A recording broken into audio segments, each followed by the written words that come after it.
So ang R-Cube Design and Build po ay isang pamilya na talagang ang target namin ay unahin muna natin yung ugali natin. Kasi pag tama ugali natin, lahat ng bagay susunod na yan.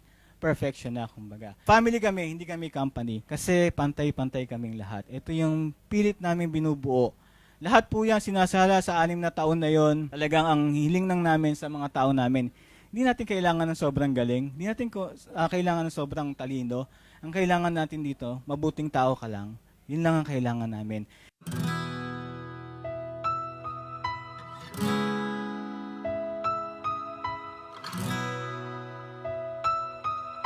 Tagumpay ng any project, tatlong silang yan. Close coordination, close cooperation, and close communication. So, magtutulong po tayo from day 1, groundbreaking, hanggang after ng 180 days, magkasama tayo, magkakampi tayo.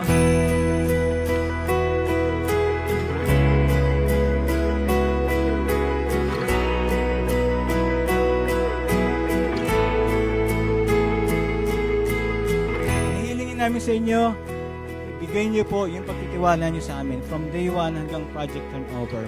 Hindi po namin kayo pababayaan. Yan po ang masisigurado namin sa inyo.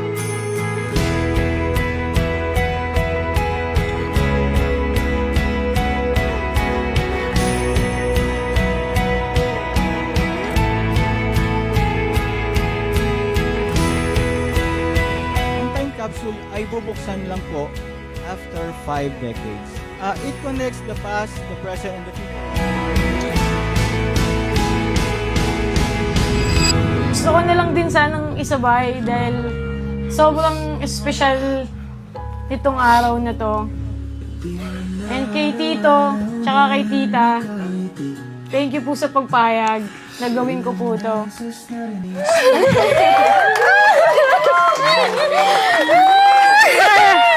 Kung sanang tanongin ka